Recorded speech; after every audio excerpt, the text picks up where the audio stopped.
Bonjour et bienvenue dans cette troisième édition du RRHD pour la toute première fois 100% digital. Nous sommes très heureux de vous retrouver ce matin. Alors pour ceux qui ne connaissent pas le RRHD, c'est un événement organisé par Jobspheric, un média spécialisé RH et qui réunit tous les ans plusieurs des RH autour de thématiques sur l'évolution de la fonction RH. Alors cette année, vous vous en doutez, il y a beaucoup à dire. Nous traversons une période inédite qui nous pousse tous vers une grande transformation. Et donc, nous allons passer toute cette matinée ensemble et aborder des thèmes actuels concernant l'évolution de la fonction RH. Avec une première table ronde consacrée aux nouveaux modèles d'entreprise, l'organisation du travail hybride, physique et digital. On poursuivra avec une seconde table ronde, la RH face aux enjeux économiques, sociétaux et environnementaux. Et enfin, une table ronde de clôture, attirer et sécuriser les compétences de demain. Alors, juste avant d'accueillir les participants, je vous invite à vous qui nous écoutez ce matin à me faire un petit coucou dans le chat pour me dire que vous êtes là, que le son est bon, que vous m'entendez bien. J'en profite aussi pour vous présenter Mathieu. Mathieu, l'homme invisible de l'événement, mais sans qui cela ne serait pas possible, et qui sera le garant de l'interactivité de cette matinée. Car votre avis vous sera demandé ce matin. On va échanger, on va débattre bien sûr, mais on va aussi vous proposer de participer via des sondages. Donc restez connectés. Je rappelle que le RRHD est un événement Jobspheric organisé cette année en partenariat avec Sopra HR Software, Expert Team et Celaneo Formation. Et j'ai donc le plaisir d'accueillir Christelle Lambolèze, fondatrice du média Jobspheric, avec qui j'ai l'honneur de présenter ce webinaire. Bonjour Christelle. Bonjour à tous, c'est enchantée de vous retrouver aujourd'hui. Alors, je vous rappelle qu'il nous tient à cœur durant toute la matinée de pouvoir échanger avec vous. Pour cela, il y a donc l'espace de discussion. Posez-nous, toutes vos questions pendant la conférence et ce sera Laurent Meggs qui est partenaire Jobspheric et qui est également présent autour de la table qui se fera un plaisir de nous les retransmettre en fin de table ronde. Bonjour Laurent. Bonjour Agnès, tout à fait. Posez vos questions dans l'espace de discussion. Merci. Alors, je vous dis à tout à l'heure et je vous propose maintenant un petit aperçu de la première table ronde en vidéo. Sandra, est-ce que vous nous entendez? Est-ce que vous m'entendez? Oui. Bon, très bien. Bonjour, enchantée. Bonjour et bienvenue. Merci, je suis ravie d'être là. J'accueille également donc Jérôme Frito. Bonjour à toutes et à tous. Vous m'entendez bien? Bonjour, enchanté. Oui, tout à fait, Jérôme. On vous entend très bien. Donc, vous êtes directeur des ressources humaines à la CNAV. On accueille également Éric Bachelroux. Est-ce qu'Éric Bachelroux est arrivé? Je me pose la question. Non, il vient de me redemander le lien. Alors, Éric Bachelroux ne va pas tarder à nous rejoindre. Donc, il s'occupe de la direction des ressources humaines du groupe Altran. Et nous avons également Rémi Boyer. Bonjour Rémi. Bonjour à toutes et à tous. Merci de m'inviter ce matin. Avec grand plaisir, Rémi. Donc, vous occupez des ressources humaines du groupe Corian. Et puis, effectivement, en fin de table ronde, on retrouvera Véronique Montama qui est avec nous. Oui, bonjour à toutes et à tous. Ravie de participer, d'être là avec vous ce matin. Voilà, de Sopra HR Software et également Sophie Kahnfelder qui est experte en qualité de vie au travail et formatrice chez Celaneo Formation qui nous rejoindra également tout à l'heure. Je crois qu'elle est déjà arrivée. Oui, je suis là. Bonjour à tous. Merci beaucoup de nous accueillir, Agnès et Christelle. Merci. Bonjour Sophie, merci à tous. Et je vais laisser la parole à Christelle pour démarrer top départ de ce webinaire. Alors, bonjour à tous. Alors tout d'abord, j'aimerais remercier tous les participants, toutes les personnes qui sont présentes en ligne. Merci de nous suivre depuis des années. Merci de suivre les sujets qu'on traite sur cette vision des RH accompagnatrice des changements, accompagnatrice des transformations. On a vécu des périodes difficiles encore. On est dans une période où il y a beaucoup encore d'anxiogénité, de stress. Donc, on est peu à peu amené à revoir l'organisation du travail, comment accompagner les salariés, comment les suivre, comment être au plus près d'eux. Les DRH ont un rôle crucial de nos jours à jouer. Donc, les thématiques ce matin qui vont être abordées, c'est par rapport à toute cette actualité. Donc, on voit peu à peu apparaître des organisations hybrides qui mêlent le présentiel au distanciel, comment arriver à repositionner le management, comment arriver à faire monter en compétence les personnes dans cette forte digitalisation ou même faciliter au mieux la proximité grâce à des outils digitaux ou même de la robotisation. Donc, toutes ces questions vont être abordées dans la première table ronde. Donc, j'ai le plaisir d'accueillir des DRH très actifs et très innovants qui ont mis en place beaucoup de projets, beaucoup de choses. Donc, je les remercie vivement de venir se confronter les idées et répondre aux questions parce qu'il y a beaucoup de questions qui se posent évidemment partout et dans la salle. Donc, il faut bien que je commence à donner la parole à une personne. Donc, je choisis d'abord Jérôme Friteau qui va nous parler un petit peu parce qu'il est en plein boom pour mettre en place un télétravail généralisé. Donc, je vais commencer par vous donner la parole et puis petit à petit, on va après s'orienter vers des entreprises qui, elles, n'ont pas des métiers fortement digitalisés, mais qui quand même s'en servent comme support. Et on voit à ce moment-là qu'il y a quand même deux types d'entreprises, une forte digitalisation, mais aussi un développement de la proximité dans les villes, dans les territoires, pour être au plus proche des citoyens aussi. Merci. Donc, bonjour Jérôme, je vous laisse la parole pour vous expliquer quelles leçons vous avez tirées du confinement, de la crise et qu'est-ce que vous êtes en train de mettre en place en matière de télétravail déjà pour commencer. Comment évolue votre activité?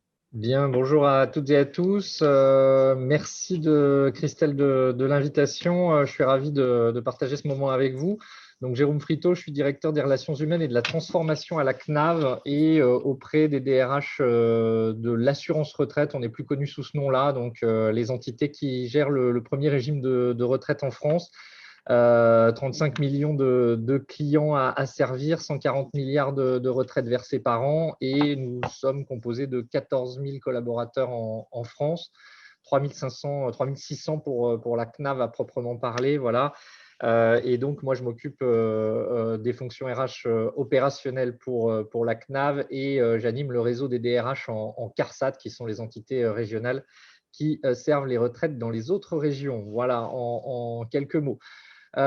Déjà, je voulais commencer peut-être en m'adressant à ce public qui est, à mon avis, essentiellement RH ce matin, pour dire que je pense qu'on partage quand même un constat tous, c'est qu'on est tous rincés de cette année 2020. Je pense qu'on partage ça. Une Je ne sais pas si vous évidence. voyez, je sais pas si vous Oui. voyez mes ternes à l'écran, j'ai essayé de les gommer, mais je ne suis pas encore assez digitalisé pour le faire.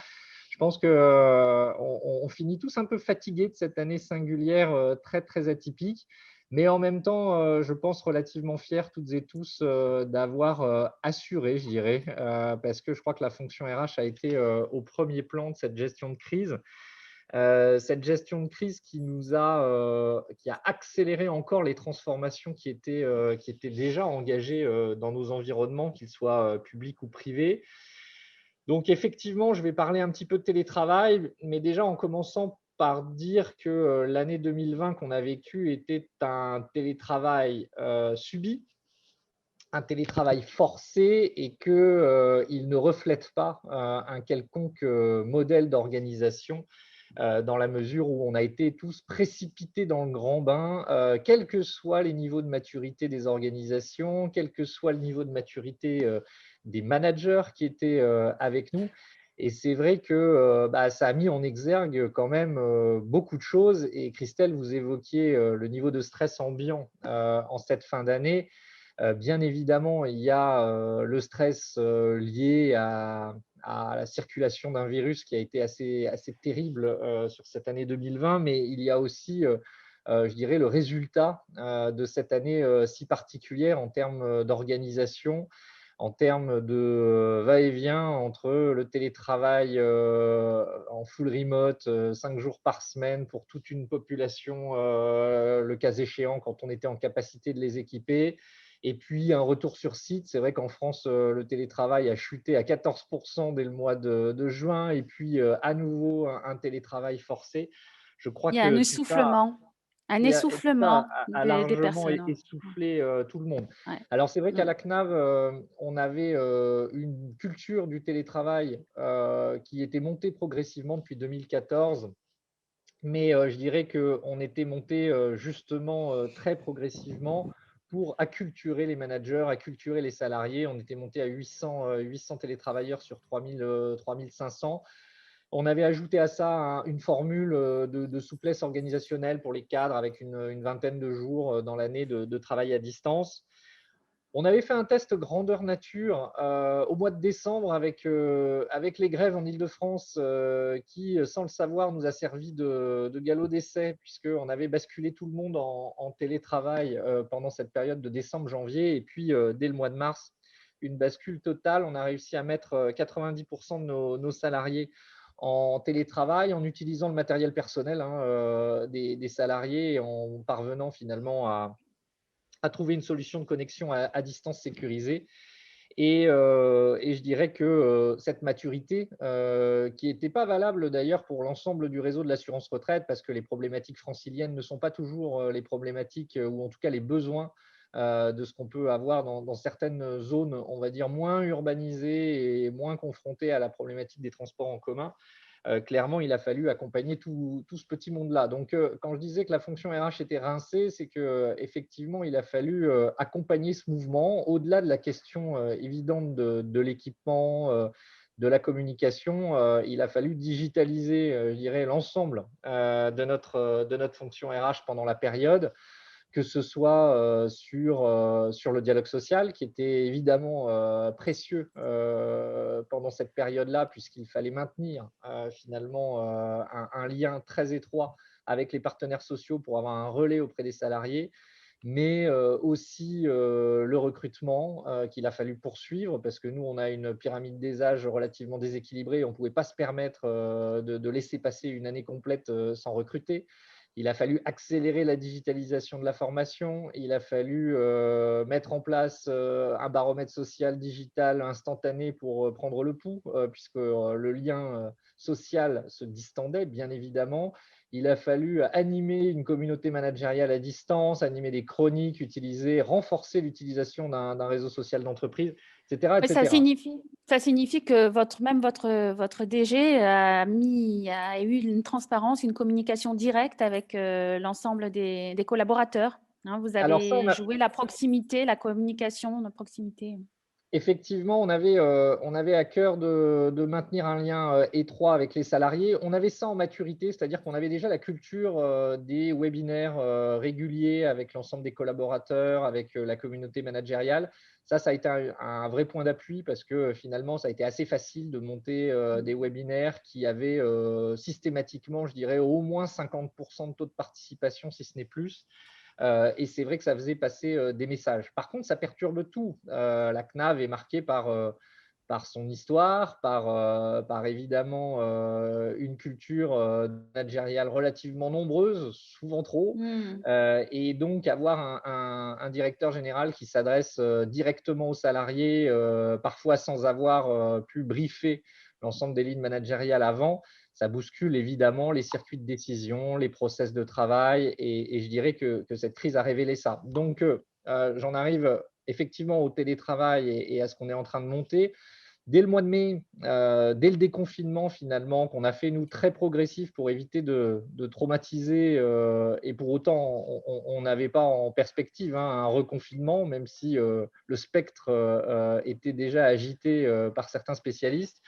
On a fait un déconfinement progressif, mais surtout on a interrogé l'ensemble de la communauté des salariés pour savoir ce qu'ils retenaient finalement de cette crise, qu'est-ce qui avait fonctionné, qu'est-ce qui avait dysfonctionné et quel modèle ils souhaiteraient conserver pour l'avenir. Il y a eu un rejet quand même relativement global du télétravail 100%. Le full remote n'a pas été plébiscité, quand bien même de nombreux salariés qui n'avaient pas pensé au télétravail avant parce qu'ils n'étaient pas intéressés ont quand même su apprécier cette modalité de travail, mais en se disant qu'ils avaient soit envie de le réaliser un jour par semaine, soit sur un volant de jours dans l'année qu'ils utiliseraient un peu comme ils le souhaitent.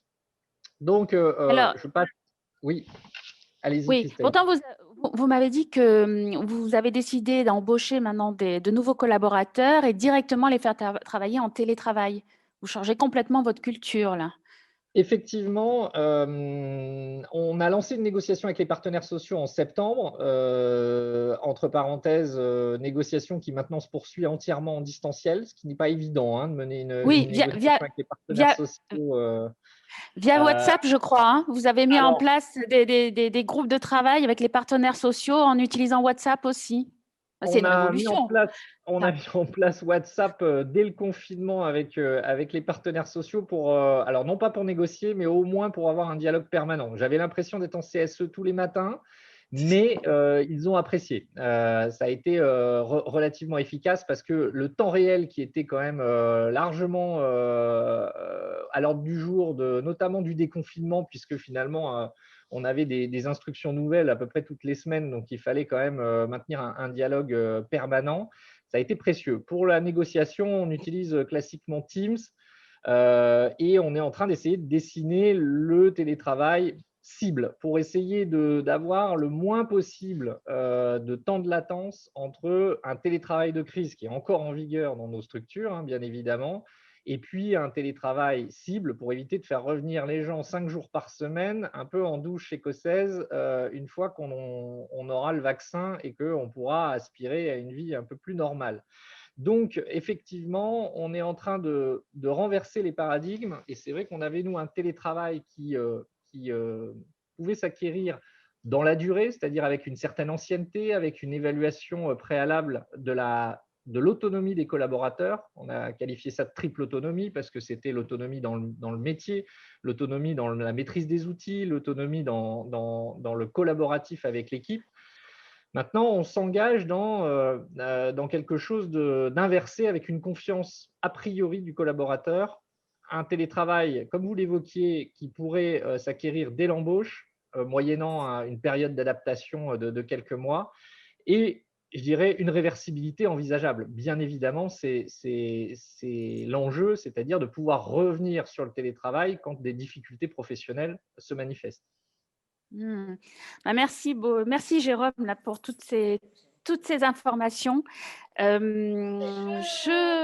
Juste une petite question à poser à Christelle, à Jérôme, juste pour revenir sur ce que vous disiez, parce qu'a priori, ça s'est plutôt bien passé chez vous, le télétravail.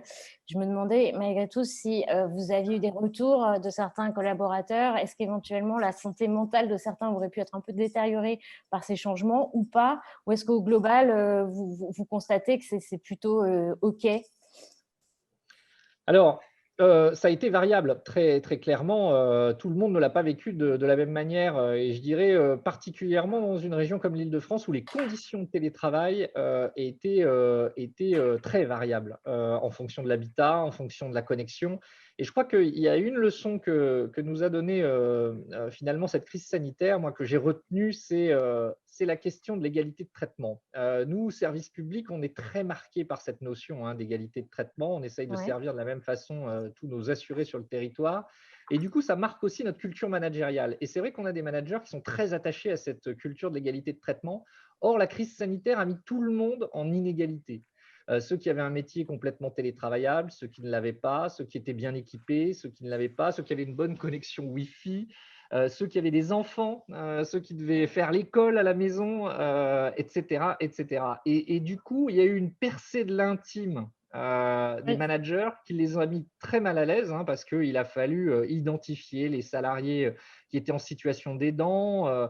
Vous savez aussi que cette période a été malheureusement un accélérateur des violences familiales, etc. Donc, on a été confronté à des situations sociales, des situations familiales, des situations technologiques qui ont mis tout le monde en inégalité et qui a créé parfois l'énorme stress que vous évoquez. On a eu des gens aussi qui ont eu des réactions totalement irrationnelles par rapport au virus et notamment qu'on a eu beaucoup de mal à faire revenir au travail, y compris cet été, on n'a pas réussi à faire revenir une seule journée.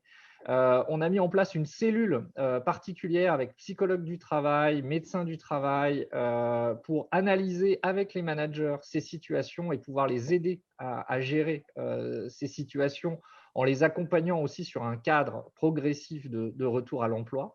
Et puis, bien évidemment, on a eu ce baromètre social que j'évoquais tout à l'heure qui nous a permis quand même d'identifier la part de salariés qui étaient potentiellement en difficulté, avec des questionnaires qui évoluaient chaque semaine et qui nous permettaient de voir comment les salariés s'appropriaient les règles de retour sur site, les perspectives de déconfinement, les perspectives de reconfinement, etc. etc.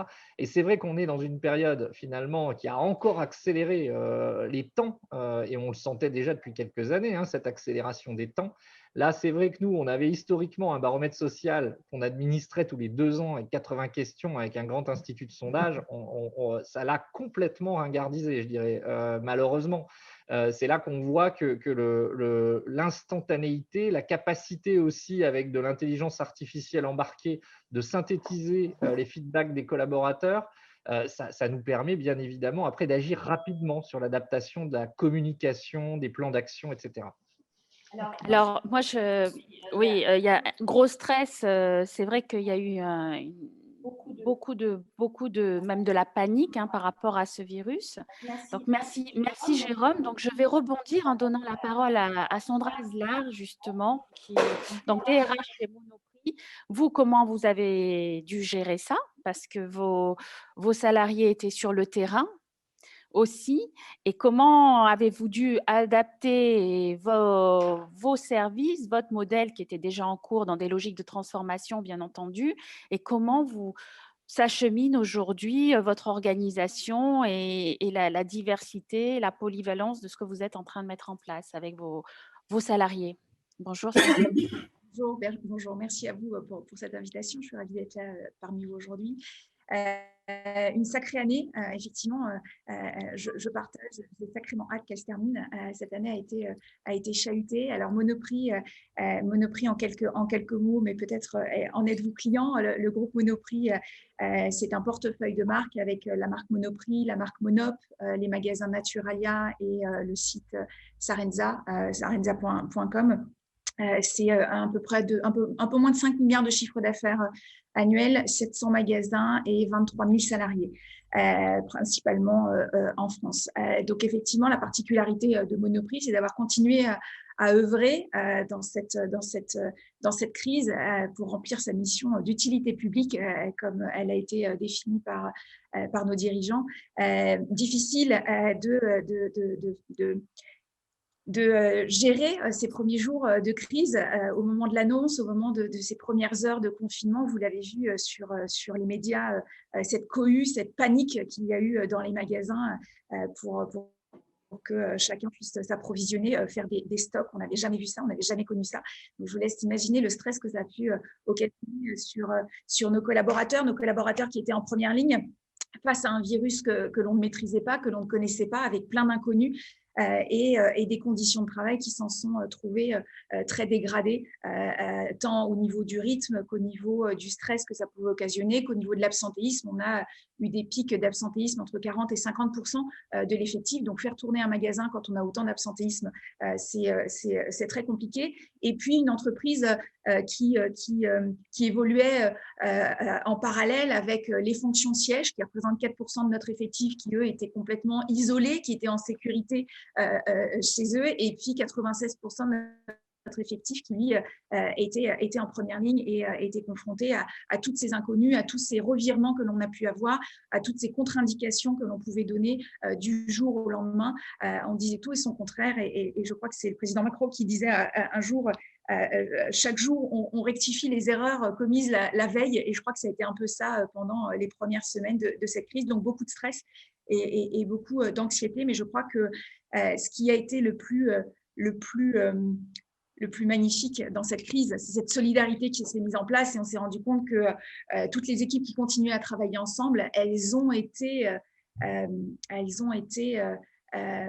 transcendées par l'esprit de solidarité, transcendées par cette mission d'utilité publique qui était la leur, dans un état de solidarité extrême vis-à-vis de l'extérieur, vis-à-vis des personnes qui étaient en difficulté. On a vu énormément de belles initiatives se mettre en place, notamment des relais d'écoute, alors via le digital, avec des numéros blancs pour fournir en denrées alimentaires tout le personnel soignant, le numéro vert qui a permis à toutes les personnes âgées que l'on souhaitait maintenir à domicile de pouvoir s'approvisionner également. Donc, ce sont des dispositifs qui auraient mis des mois et des mois à se mettre en place l'année dernière, qui se sont faits en l'espace de quelques jours et qui ont permis d'apporter un service, d'apporter une aide, en tout cas à ceux qui en avaient besoin, donc le personnel soignant, les personnes en grande vulnérabilité, et tout ça initié par les magasins qui, à un moment donné, avaient à cœur de s'occuper de leurs clients, qui étaient inquiets de ne pas voir leur petite mamie qui venait tous les matins, et qui, à un moment donné, ont poussé également le siège à trouver des solutions digitales pour que ces clients puissent, depuis leur salon, être en contact, maintenir le lien avec leurs commerçants et pouvoir s'approvisionner. Donc, voilà. Alors du coup, vous avez fait peu à peu évoluer un peu vos métiers, plus vers le conseil, l'accompagnement vers l'acte d'achat, plutôt que l'encaissement et la pure vente. Donc ça a été une accélération, cette crise aussi, de cette marche en avant, de cette nouvelle dynamique. Alors est-ce qu'aujourd'hui, vous êtes dans des logiques de plateformisation ? On l'a vu là avec le confinement, l'interdiction d'ouvrir des commerces de proximité, des grandes enseignes qui ont permis aux commerçants d'accueillir des commerçants pour pas qu'il y ait la concurrence frontale de grandes plateformes comme Amazon. Donc, est-ce que ça signifie que des enseignes comme Monoprix aujourd'hui rentrent dans ces logiques-là ? Et qu'en est-il des emplois et qu'en est-il de la reconversion ? Est-ce que finalement, vous allez vraiment devenir aussi une entreprise hybride, à moitié digitale, à moitié présentielle ? Quel est l'état des lieux aujourd'hui ? Cette période a été une accélération de toute l'omnicanalité que l'on constate dans beaucoup de secteurs d'activité, puisque la part du e-commerce a été multipliée par 3 en cette période-là. On voit une accélération de tout le chiffre d'affaires qui est réalisé par le e-commerce qui explose et qui déstabilise l'entreprise, parce que Monoprix, c'est une entreprise qui a 89 ans, qui a toujours eu des magasins physiques. Culturellement, on a cette culture du commerçant de proximité. Et là, on est un peu chamboulé par cette omnicanalité qui nous oblige à repenser notre modèle, qui nous oblige à repenser notre posture, parce qu'on se rend bien compte que les clients, de plus en plus, n'ont pas envie de faire leurs courses, d'aller acheter leur eau, leurs céréales, leurs gâteaux, leurs riz, leurs pâtes, leurs produits d'entretien au magasin derrière leur caddie, parce qu'ils peuvent le faire très rapidement depuis leur salon, mais recherchent autre chose. Donc, quand on a un modèle qui évolue de manière aussi rapide, il est important que nos organisations et notre posture soient repensées complètement, parce que quand on n'achète pas tous ces produits d'épicerie, d'entretien dans nos magasins, c'est une part importante de notre chiffre d'affaires. Qu'est-ce qui fait que nos clients demain viendront dans le magasin physique ? Qu'est-ce qui créera la différence entre l'acte d'achat, l'expérience d'achat depuis mon canapé devant mon ordinateur et en magasin ? Donc, on est convaincu chez Monoprix que c'est un monde qui est toujours plus technologique, bien évidemment, mais c'est un monde qui va devenir de plus en plus humain, et le lien humain, c'est ce qui va créer le plus de valeur pour nos entreprises. C'est comment trouver cette complémentarité entre le magasin physique et le magasin digital. Et pour ce faire, nous sommes convaincus chez Monoprix que c'est le lien humain qui va marquer la différence. Et dans ce magasin physique, vous viendrez y chercher du conseil, de l'aide, du style, de la décontrainte. Quand demain, vous voudrez inviter des amis à dîner et que Monoprix sera là pour vous proposer une recette, la liste des ingrédients, la recette qui va bien, la table, vous proposez une table et peut-être même la jolie robe qui vous mettra encore plus en valeur. Ce sont des nouveaux services, une nouvelle posture, une nouvelle complémentarité que demain Monoprix pourra vous apporter. Je ne sais pas, mesdames ou peut-être messieurs également, lorsque les collections changent, peut-être avoir un personnel shopper de chez Monoprix qui vienne remettre au goût du jour votre penderie et organiser le don des vêtements que vous ne mettez plus via les organisations. Voilà, c'est un ensemble de services qui va être mis en place, et du coup une relation interpersonnelle qui va être développée, qui va être très importante. Donc c'est un enjeu extrêmement stratégique pour Monoprix, qui est la transformation de nos métiers. Ça va devenir vital pour nous. Comment le vivent les salariés ? Parce que ça peut faire très, très peur. Ce sont des compétences complètement différentes. pour faire du conseil par rapport à… Ce n'était pas habituel. Donc, est-ce qu'il n'y a pas des craintes, des peurs, des résistances? Comment vous faites pour embarquer et fédérer cette population autour de votre projet d'entreprise? On va passer d'un management de ressources de masse à un management de ressources clés. Ressources de masse, c'est une hôtesse de caisse. Toutes les hôtesses de caisse font le même métier. La mise en rayon, tous les collaborateurs font la mise en rayon de la même manière. Donc, ce sont des ressources de masse, ce qu'on appelle des ressources de masse, c'est-à-dire beaucoup de gens qui font exactement le même métier.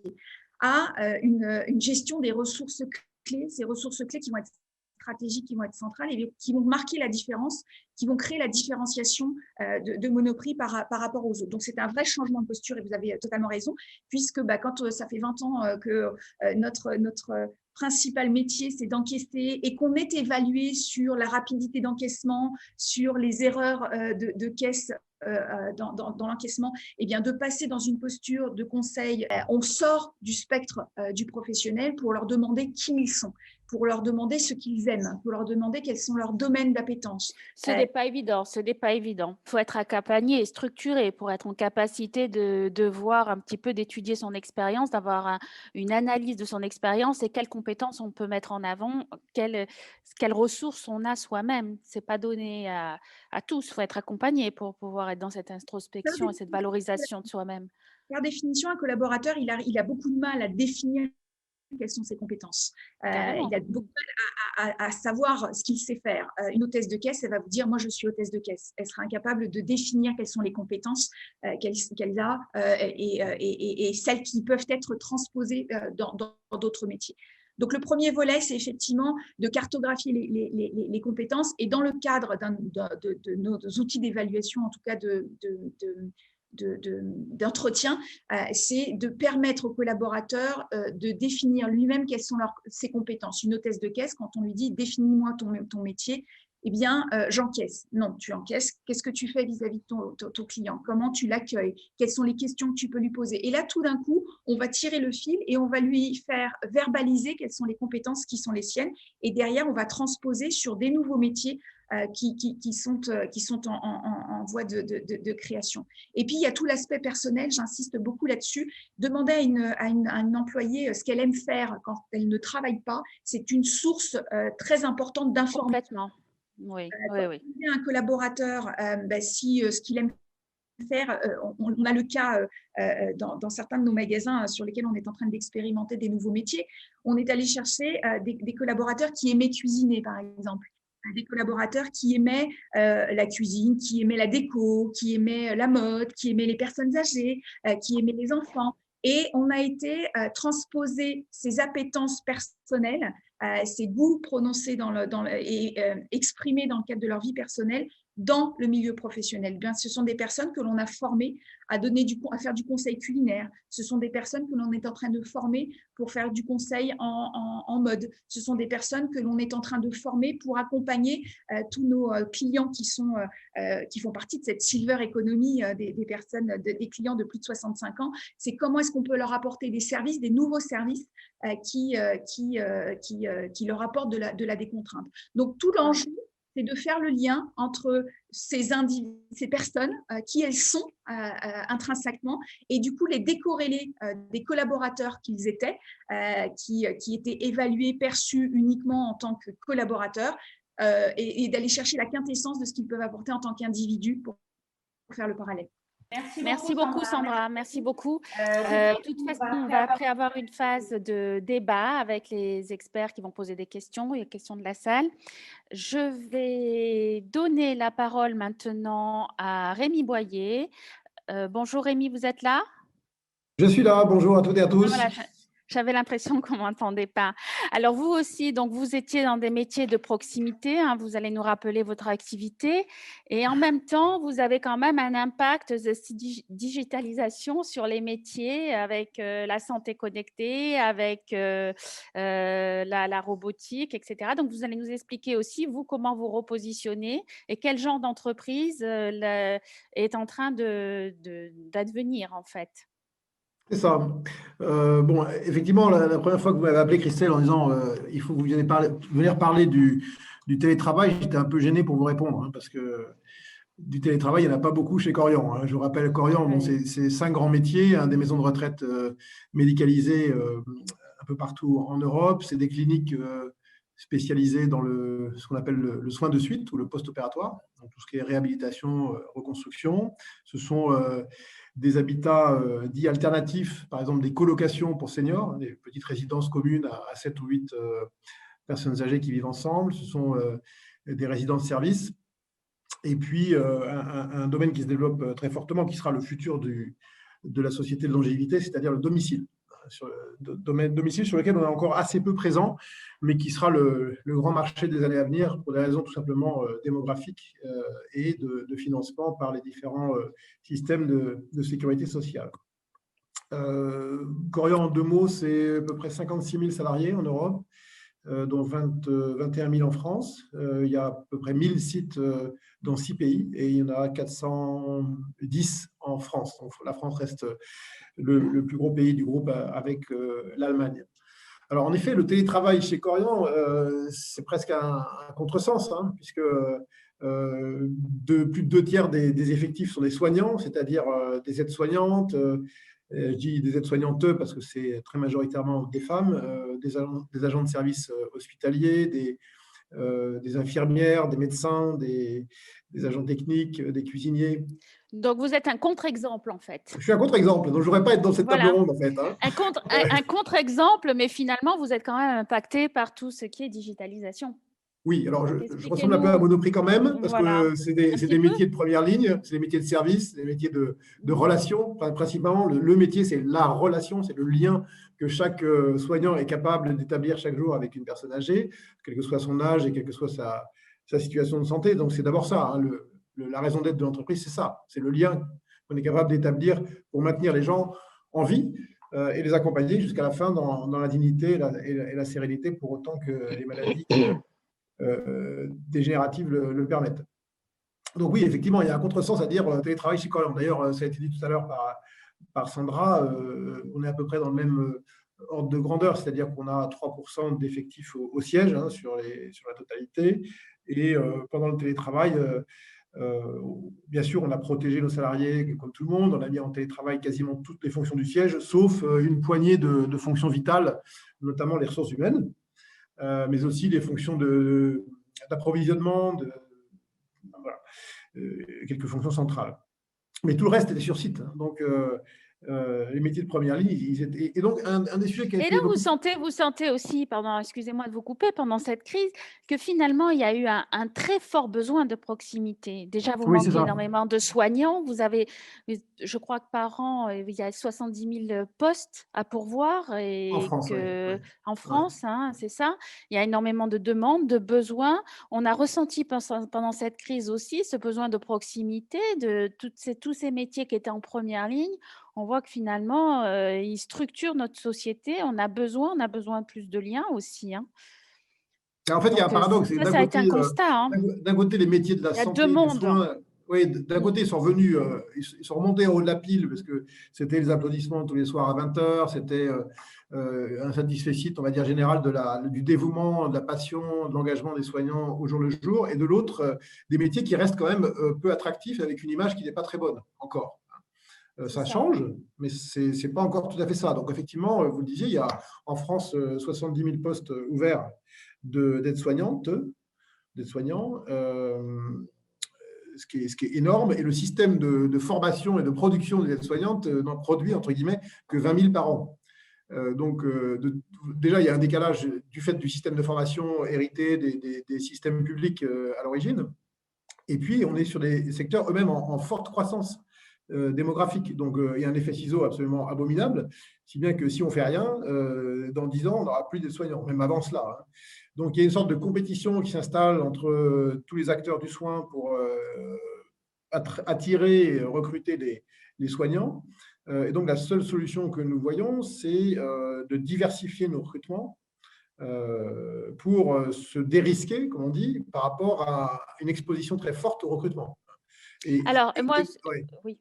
Et je termine, exposition forte au recrutement, d'autant plus qu'il y a 2 fléaux dans notre secteur qui sont pas propres au secteur du soin, mais en particulier quand même, c'est le turnover et l'absentéisme. Donc, si vous croisez turnover, absentéisme, système de formation qui ne produit pas assez de ressources et besoin, vous voyez un peu dans quel cocktail explosif on se situe. Donc tout l'enjeu de ce métier, de ces métiers, c'est de se rendre plus attractif, d'utiliser plus le digital auprès des soignants ou des non-soignants et d'attirer autant que faire se peut les soignants pour ensuite les former chez nous. Et c'est là que le digital rentre en ligne de compte. Voilà, et puis aussi pour la formation, vous digitalisez aussi tous vos processus RH, recrutement, formation, comme c'est pour beaucoup d'entreprises à l'heure actuelle, surtout pendant des périodes de crise où on a moins accès aux personnes pour les voir, pour les suivre, mais aussi comment donc vos salariés, l'ensemble des collaborateurs vont pouvoir prendre en charge de façon digitalisée les patients. On parle beaucoup de santé connectée, on parle beaucoup aussi de gestion des données, des data. Comment perçoivent-ils ça? Ce sont aussi de nouvelles compétences aussi à développer, à mettre en œuvre. Est-ce qu'ils ne sont pas réfractaires parce que le métier, le soin, c'est très éloigné d'un métier analytique, on va dire. Comment vous arrivez à faire évoluer aussi vos activités par rapport à tout ça? Et vous aussi, est-ce que vous arrivez finalement à des entreprises avec des activités hybrides, incarnées, désincarnées? Comment fait-on? C'est clair, il y a là aussi un paradoxe entre une image un peu traditionnelle, un peu vieillie de ces métiers, et comme vous venez de le dire, très centré sur l'empathie, sur la relation, sur le lien, sur le quotidien, et puis le digital qui pourrait être réservé, disons, à des populations plus jeunes ou plus geeks. C'est d'ailleurs un paradoxe qu'on a d'un côté une image d'un secteur plutôt traditionnel, ancien, et de l'autre, on attire énormément de startups. Je crois que Sandra citait tout à l'heure la silver economy. La silver economy, c'est à la fois le marché que représente le silver en proportion d'une population donnée, et c'est aussi la capacité digitale de ce secteur à attirer tout un tas d'innovations digitales. Et alors là, on est inondé de propositions de différentes startups partout en Europe. Alors, il y a 3 domaines d'intervention du digital ou du digital dans le métier. Le premier, c'est pour les salariés. C'est d'abord mon centre d'intérêt premier. On voit arriver, on voit comment les tablettes, par exemple, peuvent faciliter le travail des soignants par la prescription des soins ou le reporting des soins au quotidien. Des tablettes qui sont installées, par exemple, sur les chariots de soins, qui permettent d'aller plus vite et surtout de tracer de manière plus pertinente les soins et les actions pour les résidents. Donc, il y a une double interaction, amélioration des conditions de travail et amélioration de suivi du résident, du patient. Donc ça, c'est un premier axe. Pour les salariés, toujours, la formation, en effet, est en train de changer. Je crois que Jérôme l'a dit tout à l'heure, à toute vitesse. C'est-à-dire qu'on va passer très, très vite d'un modèle relativement traditionnel de formation présentielle en salle, dans les établissements, avec un formateur externe, à un modèle hybride, mais en fait, qui est en train de bouger plus 3/4, 1/4 que moitié-moitié entre le digital et le présentiel, notamment via les tablettes, via les formations décentralisées.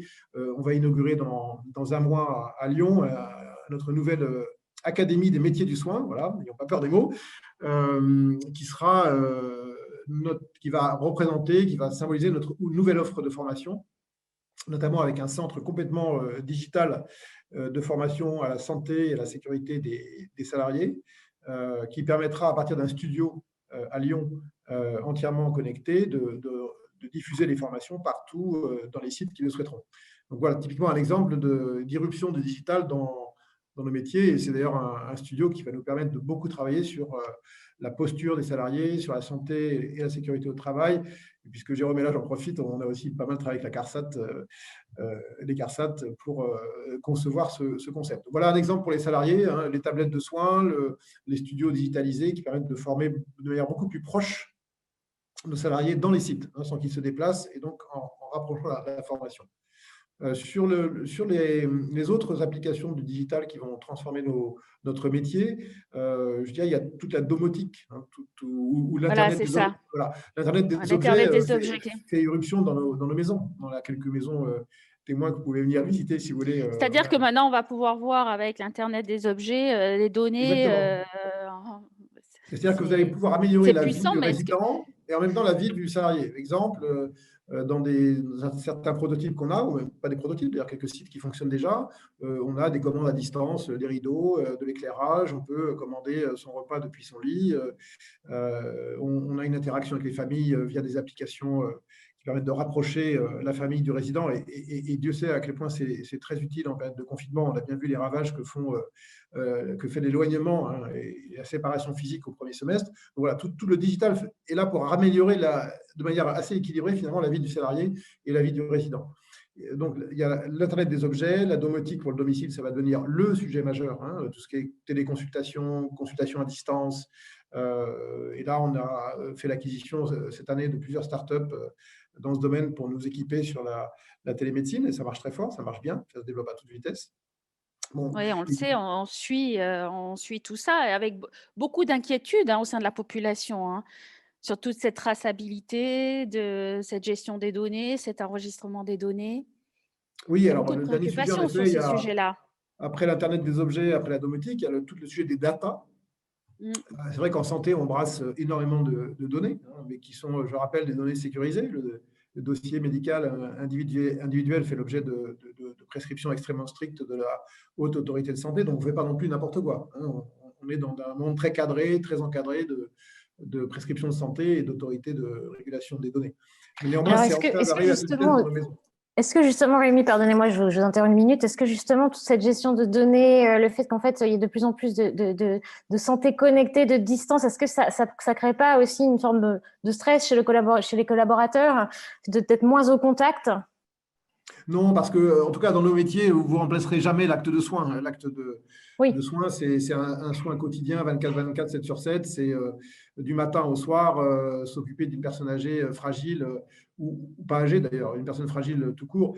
Donc, c'est cette relation individuelle, j'ai envie de dire, presque charnelle, hein, personnelle, elle est irremplaçable, hein.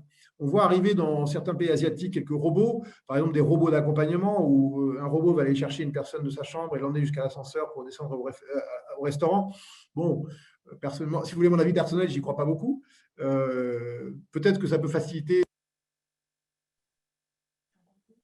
On n'a plus de son. Ah, magnifique. On n'a plus de son. Rémi, on vous a perdu, Rémi. Ouais, on n'a plus de son. Je pense que il ne nous entend pas. Il faut que quelqu'un lui dise. Est-ce que Mathieu peut dire à Rémi qu'on ne l'entend plus? Puis je pense qu'on va en profiter pour accueillir Eric qui vient d'arriver. Eric Bachelot, si vous nous entendez, est-ce que votre micro fonctionne? On va pouvoir vous dire bonjour le temps qu'on règle le souci.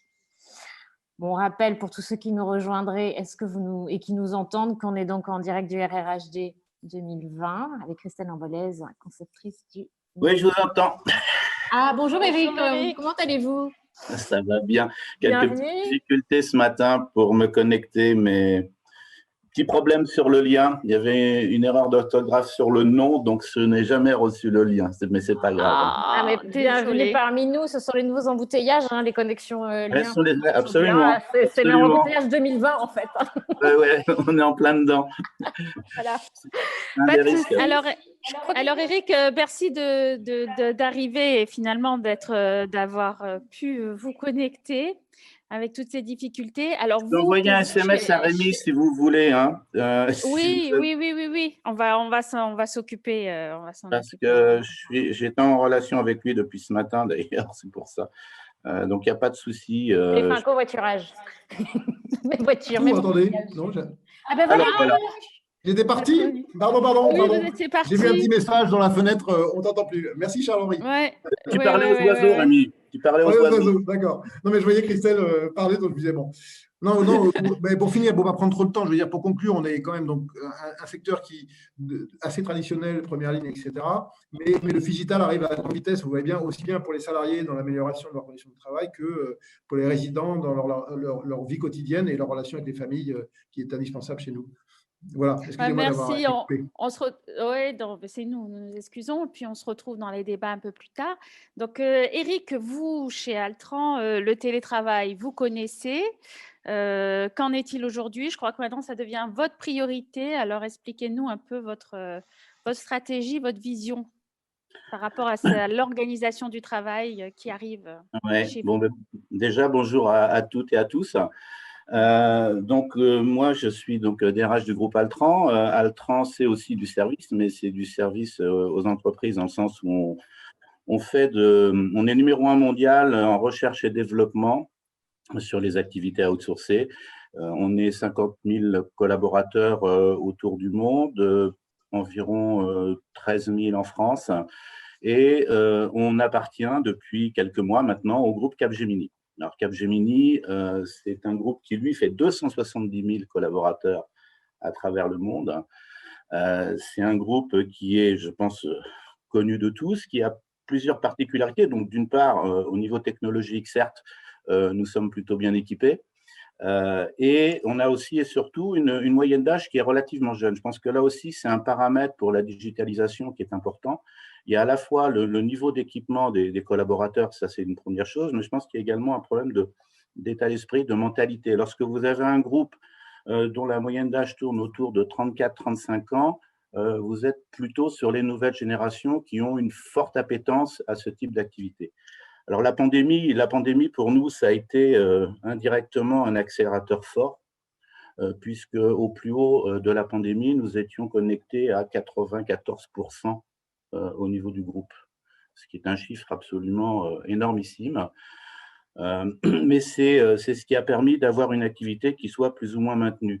Ceci étant dit, ce n'est pas notre seule décision, c'est aussi la décision du client, puisqu'on peut à l'inverse, en fonction de certains projets qui revêtent un caractère de confidentialité ou de sécurité important, avoir des clients qui refusent le télétravail et qui vous demandent à être sur site pour que vous soyez en mesure d'utiliser les outils du client. Donc là aussi, je pense qu'il y a une chose intéressante dans cette crise et dans la mise en place du télétravail, c'est qu'on est un petit peu dans la philosophie des DRH, en tout cas souvent celle que je développe, qui est la gestion des paradoxes. Nous sommes une entreprise jeune, nous sommes en capacité d'être en télétravail à quasiment 95-100%, mais ce n'est pas pour autant qu'on va le faire. Mais ce n'est pas pour autant qu'il faut le faire. Et dans les réflexions qu'on a eues au fil du temps, on s'est dit, mais qu'est-ce qu'on va faire post-crise? Quel va être le fameux, ce dont on parle souvent dans les communautés, quel va être le new normal pour nous? Et dans cette réflexion sur le new normal, il nous est paru évident qu'on n'allait plus aborder le travail comme on l'abordait avant. Souvent, le télétravail avant, c'était une exception. C'était quelque chose qu'on développait, mais pas nécessairement de manière systématique. Donc aujourd'hui, on va certainement beaucoup plus développer le télétravail. Est-ce que pour autant, on va développer le travail à 100%? Non. Non, pourquoi? Parce qu'on tient aussi à ce que les gens aient un point d'ancrage par rapport à l'entreprise. On tient également à ce qu'il y ait un lien, un sentiment d'appartenance qui continue à exister. Donc, les orientations vers lesquelles on va aujourd'hui, c'est une politique générale où on souhaite favoriser le télétravail.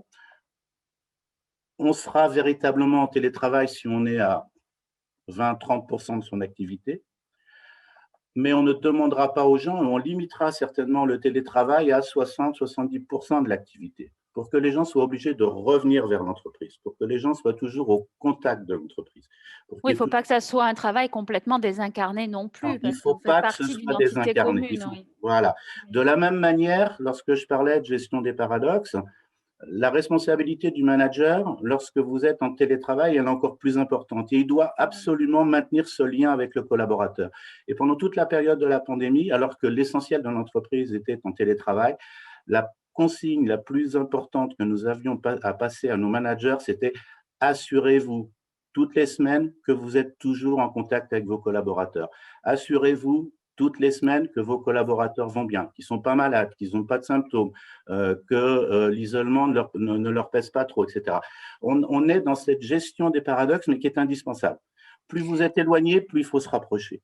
Plus vous êtes en télétravail, plus il faut garder un lien par rapport à l'entreprise. Et c'est cette balance-là qu'il va falloir qu'on réussisse à équilibrer pour que ça se passe bien. Oui, alors il y a un repositionnement peut-être aussi du management aussi pour assurer cette proximité-là, parce qu'ils ne sont pas tous forcément formés pour accompagner, plus pour contrôler que pour accompagner. Et il y a un deuxième point que j'aimerais soulever avec vous et qui peut être aussi très intéressant, c'est il y a de l'écho, il y a beaucoup d'écho, Christelle. Je pense que Voilà, c'est bon. On avait évoqué ensemble aussi la notion des niches d'appartenance. Ouais. Voilà. Donc, dans un contexte un petit peu flou, un petit peu anxiogène, en manque de repères, comment l'entreprise peut être structurante dans une société par son rôle, son positionnement inclusif, citoyen, etc. Mais comment aussi elle peut devenir un repère pour les personnes. Ouais. Expliquez-nous un petit peu aussi cette approche, ça. Et puis aussi, j'aimerais aussi vous aborder aussi cette partie management. On parle les bons managers ou le bon management. Ça fait des années qu'on essaie d'y accéder et on a du mal. Ouais. Donc, plusieurs choses. Non, alors, dans la mise en place, effectivement, du télétravail, il y a plusieurs problématiques. D'ailleurs, premièrement, le télétravail, vous ne l'imposez pas comme ça, puisque ça fait l'objet, dans chacun des pays où on est présent, d'informations, consultations, parce qu'il faut se mettre en règle par rapport aux législations qui s'appliquent dans les différents pays. Ça, c'est une première contrainte. Le télétravail est a priori plutôt bien perçu, mais très vite, effectivement, il y a un certain nombre de questions qui remontent. Les questions de l'organisation logistique, les questions, parce que ça a un impact également sur les espaces de travail. On y dira peut-être 2 mots tout à l'heure. Un impact en matière de législation et de régulation, un impact en matière de management et parfois même un impact en matière de culture. Je sais, lorsqu'on parle à nos différents RH dans les pays, il y a certains RH qui nous disent que déjà culturellement, le télétravail pour les managers, ce n'est pas quelque chose qui va être évident à intégrer. Donc, tous ces éléments-là font que ça va prendre du temps, que ça va se faire de manière progressive, d'autant qu'avec le télétravail, souvent les entreprises ont une réflexion qui tourne autour du flex office. Pourquoi? Parce qu'à partir du moment où les gens vont passer l'essentiel de leur temps en télétravail, donc à distance, l'usage du bureau individuel va être remis en cause et on va beaucoup plus se réorienter à nouveau vers des espaces collectifs de travail, vers des espaces collaboratifs où les murs du bureau individuel vont disparaître. Donc là aussi, ça va être un changement de manière de travailler. Et selon les métiers, ça ne va pas forcément être toujours facile. Donc, il y a une grosse réflexion à associer en même temps entre le télétravail, la gestion des flex office et puis des conséquences indirectes qui vont être que nos collaborateurs vont avoir beaucoup moins à voyager puisqu'ils seront en lien direct à travers le monde avec l'ensemble de leurs équipes. Et le lien indirect, ce sera les conséquences sur le CO2. Donc, tout ça fait un tout. Tout ça fait un tout. Derrière, nos managers, effectivement, on va leur demander d'être encore plus proches de leurs collaborateurs qu'ils ne l'étaient alors qu'ils avaient une présence physique quotidienne, continuelle avec eux avant et qu'ils n'arrivaient pas forcément à le faire. Donc, ça va nécessiter beaucoup de formation en matière de change, ce qu'on appelle le change management.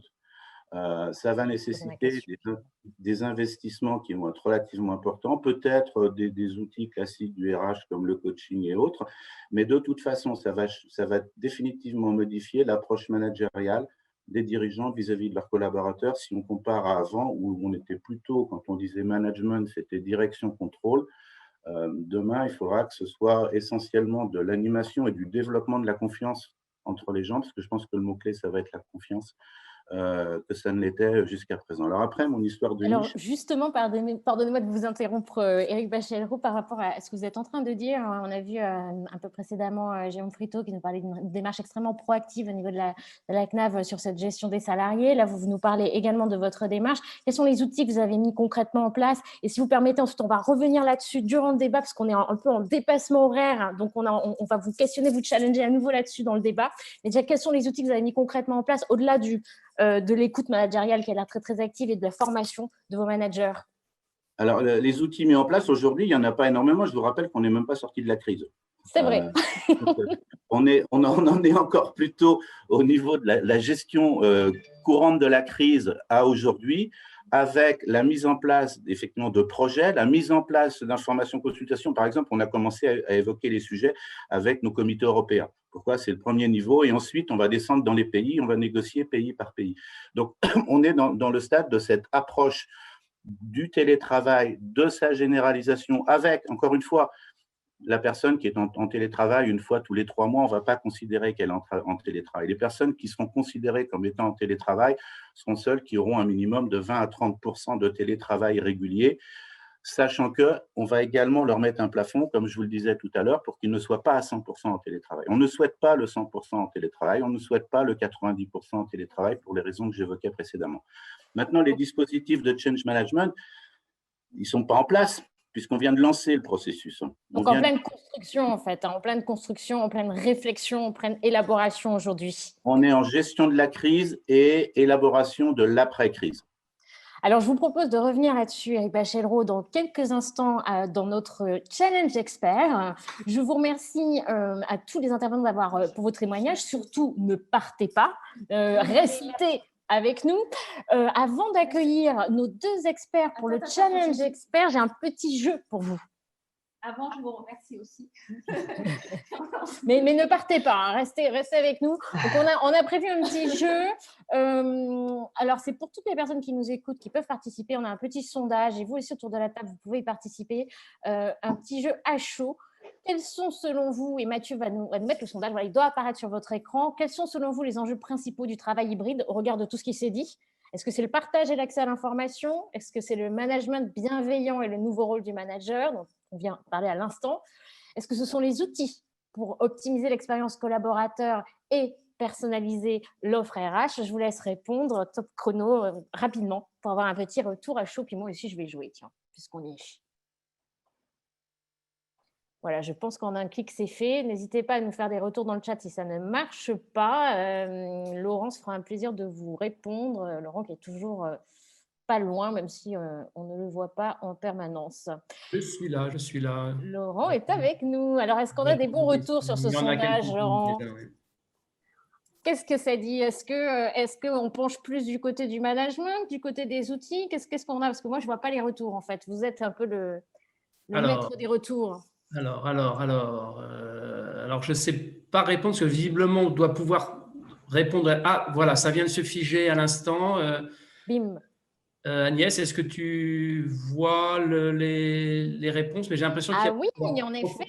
Oh là là, alors on a 76% des réponses qui concernent un management bienveillant, voilà, le rôle du manager. Donc, on est vraiment dans de l'humain hein, quand même avec cette crise. Je trouve que c'est l'aspect positif. Je ne sais pas ce que tu en penses, Christelle, de cette crise. C'est aussi qu'il y a un retour aux valeurs essentielles, un retour à l'humain. Et je suis certaine que… Ça explose le plafond, là.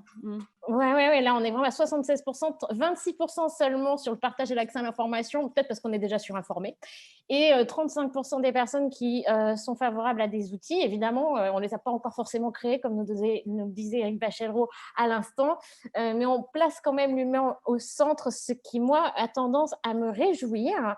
Et je suis certaine que ça va réjouir également nos deux expertes qui sont avec nous. J'ai nommé Véronique Montama et Sophie Grunfelder. Autour de la table, puisque je sais, comme je les connais un petit peu, qu'elles ont aussi ça leur tient beaucoup à cœur qu'on mette l'humain au centre. Véronique. Oui, bien bonjour à tous. Déjà, merci beaucoup pour tous ces témoignages. C'est toujours très, très intéressant de se poser en fait dans ce monde qui est en accélération et avec toutes ces transformations qui s'imposent à nous. Alors, juste je me présente en deux secondes. En fait, je suis Véronique Montama de Sopra HR. Nous, notre mission, c'est d'accompagner les DRH en leur proposant une gamme de solutions et de services informatiques pour vous aider en fait à remplir vos missions au mieux. Et puis, je voyais tout à l'heure le 35% pour les outils autour des outils pour l'expérience collaborateur. C'est effectivement un sujet qui nous passionne en ce moment parce que ça nous permet aussi de créer du lien avec le digital entre vous, DRH, la direction générale, la direction de la communication et les collaborateurs. Mais effectivement, l'humain, ça me plaît parce que ça, c'est plutôt personnel et c'est vraiment un défi, je trouve, très, très important dans le monde actuel. Alors, pour relancer le débat, je voudrais vous poser une première question, en fait, qui me tient à cœur et qui s'impose, en fait, qui nous questionne tous aujourd'hui dans des organisations où on a des collectifs humains qui sont de plus en plus distants, qui sont souvent isolés maintenant chez eux, aussi des métiers, des organisations comme chez Monoprix ou Groupe Corian, où vous avez des personnes qui, de par leur métier, sont éloignées des collègues, éloignées du siège. Et donc, pour cela, il se crée en fait des risques inhérents à l'éloignement. Et la question que j'aimerais vous poser concerne d'abord le sentiment d'appartenance. Et en effet, aujourd'hui, en fait, comment vous arrivez à vous questionner par rapport à cet enjeu? Comment diffuser une même culture d'entreprise auprès de ce collectif qui est distant? Comment vous arrivez à développer la fierté d'appartenance, aussi transmettre les valeurs qui sont propres à vos organisations, la vision de l'entreprise? partager la raison d'être de votre organisation. Et est-ce que pour vous, aujourd'hui, dans le contexte actuel, vous voyez émerger de nouveaux leviers pour mettre en place cette traditionnelle, échanger cette traditionnelle communication interne top-down qu'on utilise en général pour cela? Est-ce que vous voyez des transformations sur ce défi de l'appartenance? Sandra, vous voulez répondre à la question? Sandra? Oui, j'arrive. Oui, vous êtes partie? Faut pas, hein, c'est maintenant qu'on va vous challenger. J'étais en mute. C'est un enjeu tellement important et on s'en rend bien compte.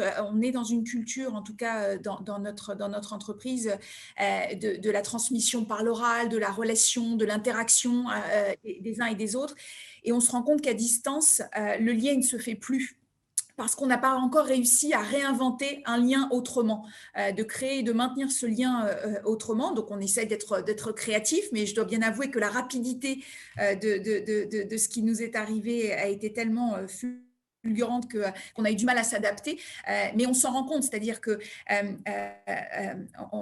on craint en tout cas que la culture de l'entreprise qui fait l'ADN de cette marque soit beaucoup plus difficile à transmettre à distance, avec des personnes qui ne vivent pas la même histoire au même moment, qui ne vivent pas les mêmes débats au même moment. Et là, j'ouvre une porte qui est la porte de la créativité et de l'innovation, qui pour nous est un risque majeur de l'éloignement. C'est-à-dire que quand on est éloigné, qu'on est chacun les uns chez les autres, on interagit moins, on s'appelle lorsque l'on a besoin de quelque chose, on est en réunion sur un sujet en particulier. Or, on sait que ce qui crée la valeur, l'innovation, ce qui excite la créativité des collaborateurs, c'est les interactions, c'est ces moments quelquefois impromptus qui font qu'on va avoir une idée, on va avoir un débat, on va la challenger et en tirant les uns avec les autres le fil, on arrive à créer quelque chose. Et on s'est rendu compte que ces derniers mois, on était sur du run, on était sur de l'accomplissement de tâches, sur des avancées de dossiers, mais que cette notion de créativité qui est la base de notre ADN, en tout cas chez Monoprix, était minimisée et en tout cas n'était pas suffisamment productive par rapport à ce qu'on avait pu connaître par ailleurs en mode plus traditionnel et en relation plus physique. Donc on essaie de maintenir pour le coup des moments, donc même pendant le confinement, de créer des moments de présentiel pour justement travailler toute cette innovation, cette créativité et puis animer et cette culture d'entreprise, parce que en tout cas c'est un risque majeur que l'on identifie. Et notamment sur les jeunes, je pense à tous ces jeunes qu'on a intégrés pendant ces périodes de confinement. Je discutais il n'y a pas encore très longtemps avec une jeune fille qui est rentrée il y a 6 mois dans l'entreprise. C'était la première fois qu'elle voyait ses collègues de son équipe. Ça paraît assez hallucinant d'être confrontée à cette situation-là. Merci Sandra. Sophie Gonfelder, peut-être une petite question qui répondre à la question aussi. Ah, Jérôme, oui, d'accord, bien sûr, parce que le Jérôme timing défile beaucoup. Pas grave. Jérôme, le sentiment d'appartenance, comment vous faites? Jérôme? Oui, ça y est, le temps de réactiver mon micro, excusez-moi. Sentiment d'appartenance, effectivement, ça passe, je suis assez d'accord, ça passe quand même par du présentiel. Le retour sur site a été extrêmement précieux à partir du mois de mai-juin. On a mis en place et on a essayé d'accompagner les managers sur l'organisation d'entretiens, de feedback sur la période qui s'est écoulée, pour essayer justement de percevoir les fragilités individuelles, d'essayer d'écouter, d'entendre ce qui a été capitalisé pendant la période. Et je dirais que on a vu cette année qu'on est entré quand même dans une société plus concentrée sur le care, sur l'attention portée à l'individu. Et je crois que tous les employeurs qui ont véritablement marqué ce souci-là ont renforcé très nettement le sentiment d'appartenance. Nous, on a eu, à l'occasion des webinaires dont on parlait tout à l'heure avec le directeur général tous les témoignages qui ont été formulés à ce moment-là, alors même qu'on a des salariés qui sont plutôt pudiques quand il ne s'agit pas de critiquer, on va le dire comme ça. Là, ils ont été extrêmement prolixes en compliments, avec un affichage très clair de la fierté d'appartenance. Et j'ai jamais vu, moi, 200 likes sur des compliments employeurs. En tout cas, à la Ouais, c'est ce CNAV, que vous je aviez ne l'avais dit. pas connu. Donc, Oui, il y a ça, une c'était solidarité, hein, une solidarité qui s'est créée, hein. On avait tout à fait. l'impression que les outils digitaux l'ont permis de resserrer le lien social aussi. Et les gens se comparent entre les structures dans Oui. leur environnement familial, amical, et les gens comparent les pratiques et voient bien les différentes natures d'employeurs qui se présentent. Et je crois que là, ça devient un critère peut-être supérieur à celui de la rémunération actuellement. Ouais, merci Jérôme. Sophie, vous avez une question? Oui, merci Bonjour beaucoup, Sophie. Christelle. Bonjour. Alors moi, j'ai On va se écouté avec beaucoup présenter. d'attention en fait ce que nous disaient nos intervenants et si vous me permettez. Sophie, excusez-moi, rappelez-nous en deux mots qui vous êtes, Ah oui, pardon, excusez-moi. s'il vous plaît. Donc moi, je suis consultante et chercheur aussi. Je travaille aussi avec Célaneo Formation. Donc, on a vraiment une très grosse activité en ce moment autour du développement des compétences de télétravail. On parlait des soft skills. C'est exactement ce qu'on est en train de faire, d'une part pour les salariés, d'autre part pour les managers et notamment les managers de proximité, pour pouvoir justement les former à ces compétences de télétravail. Et c'est quelque chose qui nous anime au quotidien, à la fois en conseil et en formation. Moi, je voudrais faire un rapide lien entre ce qu'ont dit nos 4 intervenants. Alors, Jérôme Friteau pour la CNAV nous a dit très clairement qu'il était passé de ce qu'on a pu connaître comme étant la culture X de McGregor à la culture Y, c'est-à-dire une confiance qu'on n'accordait pas à finalement une confiance a priori, ce que je trouve extrêmement favorable et positif à l'heure actuelle. Et puis, il s'est demandé aussi dans cette question de la quotité de télétravail jusqu'à combien on allait pouvoir venir. On a entendu la même chose de la part de Madame Azelard sur le Monoprix, c'est-à-dire comment est-ce que Monoprix va faire venir ses clients, non pas ses salariés. Et puis, Éric Bachellereau et Rémi Boyer qui posaient la question un peu différemment sur la question de la nouvelle norme. Quelle est la nouvelle norme? Donc, est-ce qu'on va pouvoir dire que Flex Office is the new norm? Probablement, mais en tout cas, cette question de l'attractivité, moi, m'intéresse énormément.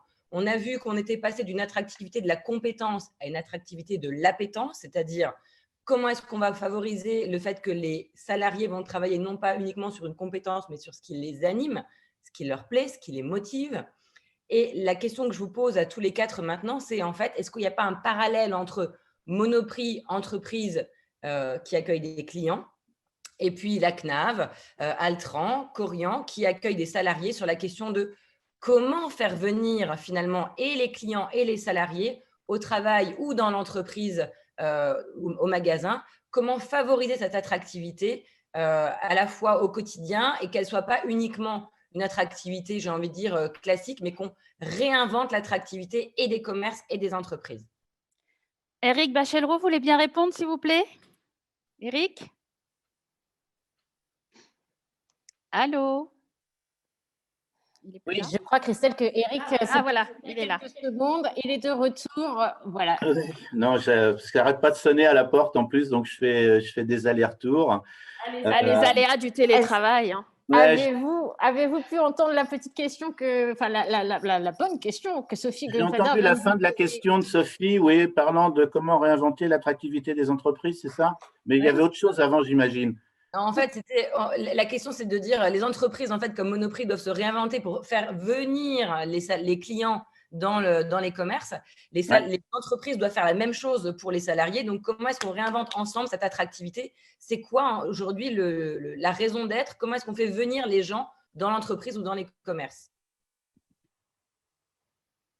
Comment fait-on revenir les gens dans les entreprises? Le e-commerce, ce n'est pas mon sujet.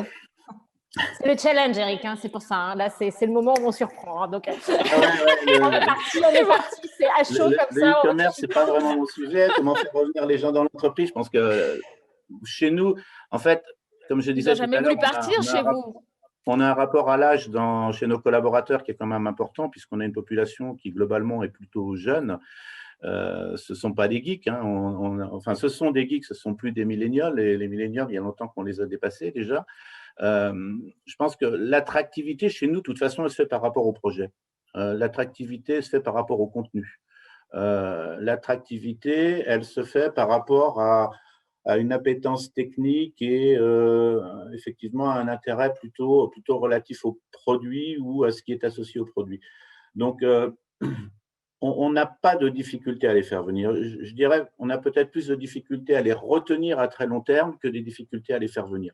On est dans des métiers qui sont souvent des métiers qui vous permettent de vous lancer dans la carrière. Ensuite, soit vous développez votre carrière à l'intérieur de l'entreprise, soit vous allez la développer ailleurs. Mais on est sur de tels effets de masse avec de telles rotations, puisqu'on a des taux de rotation qui sont quand même relativement importants, qui sont entre 15 et 20% chaque année. Ça dénote bien d'une certaine nature d'activité. Donc, nous, notre enjeu, ce n'est pas de les faire venir, notre enjeu sera plutôt de les retenir. Alors, justement, vous les retenez comment ?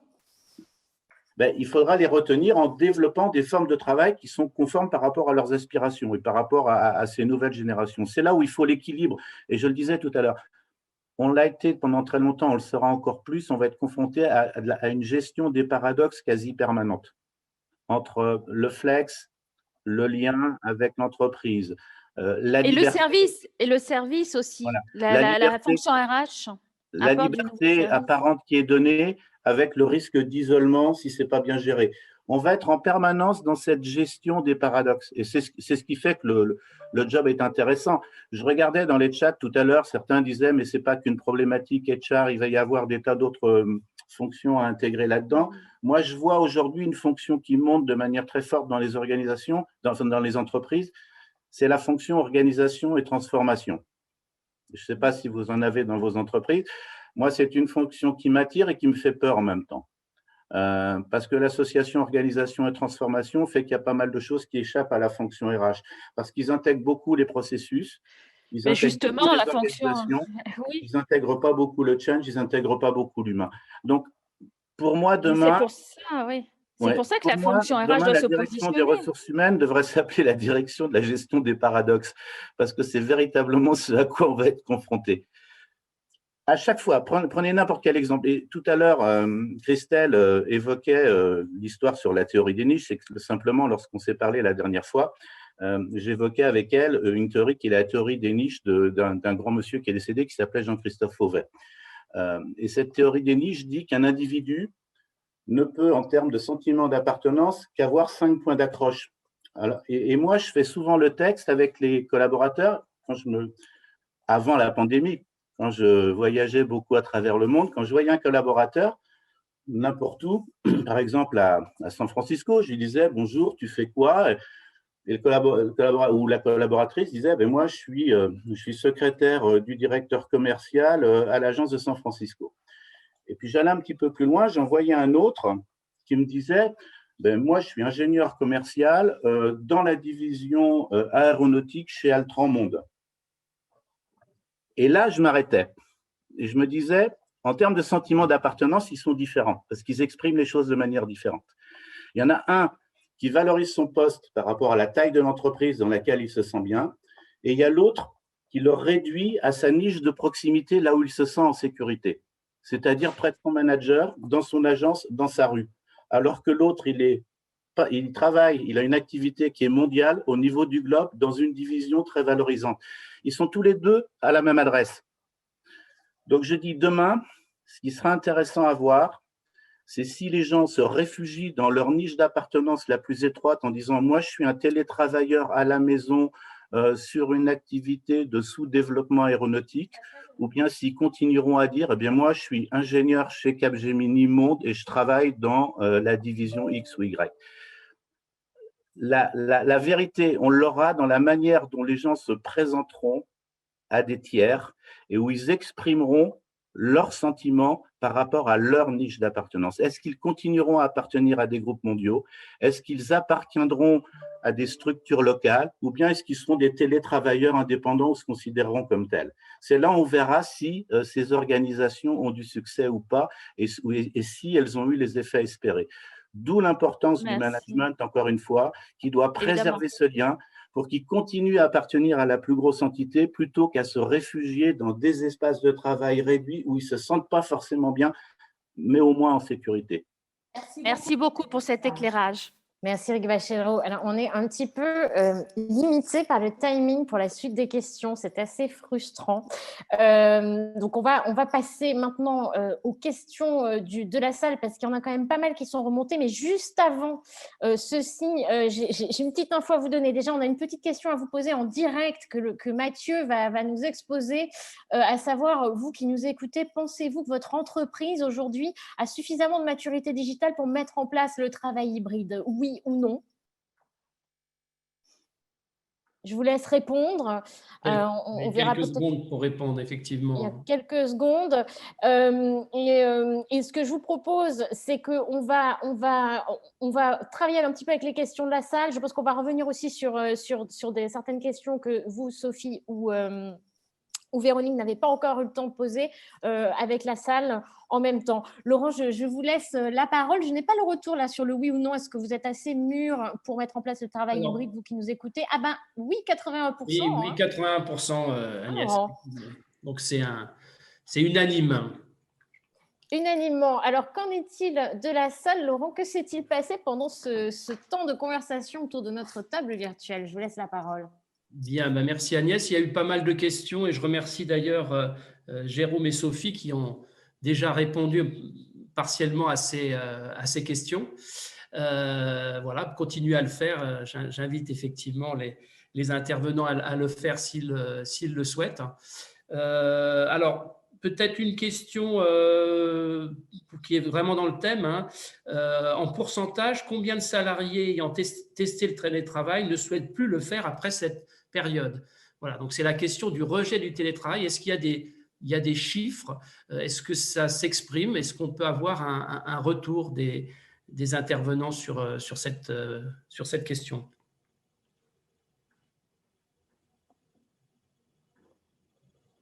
Je peux prendre la parole en deux mots, puisque je ne suis pas très touché par le télétravail, mais ce que je peux vous dire, c'est qu'il y a deux sujets.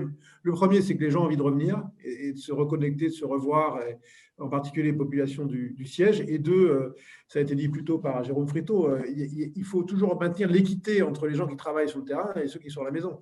Et sinon, les soignants chez Korian ne vont pas comprendre que les gens du siège restent indéfiniment chez eux. Donc, il faut trouver cet équilibre sur la longue route. Bon, en tout cas, les gens ont envie de revenir.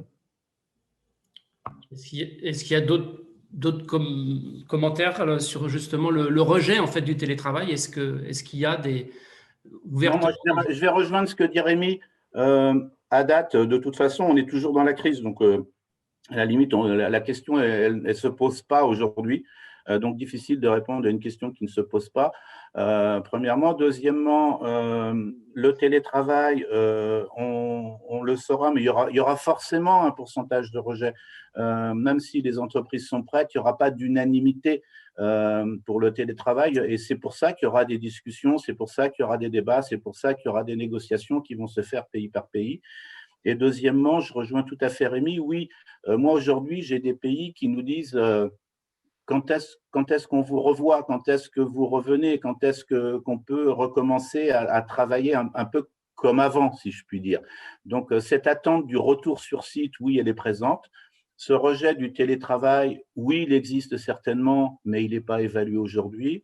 Dans les deux cas, un, il y aura une régulation qui se fera par rapport au télétravail, et deux, les choses seront forcément différentes là aussi. Comme je le disais tout à l'heure, télétravail, c'est une implication sur l'organisation du travail au sens physique du terme, avec la généralisation des flex-office. C'est un impact indirect sur autre chose, c'est le flex-office plus télétravail égale moins de voyage égale économie de CO2.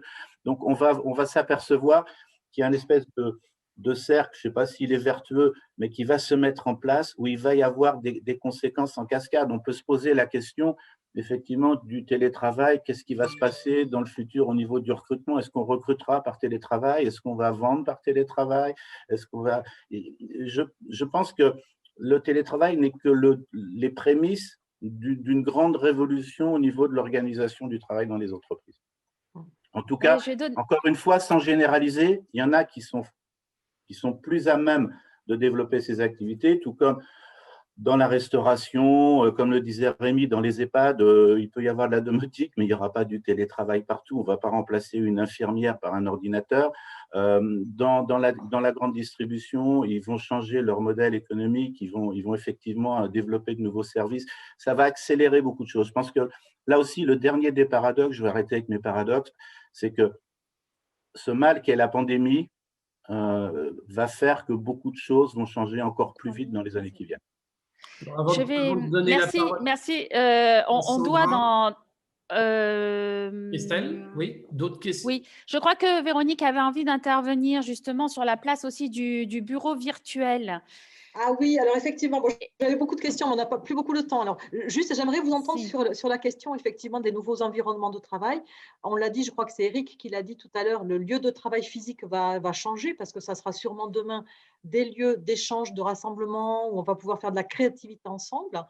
En revanche, la question qui se pose, c'est quel sera le lieu de travail digital, donc la digital workplace, c'est-à-dire comment l'entreprise va se présenter aux collaborateurs quand il va ouvrir son ordinateur le matin. Et finalement, est-ce que vous vous posez ce genre de questions? Est-ce que vous travaillez sur cette digital workplace pour penser l'entreprise digitale et l'interaction avec chaque collaborateur?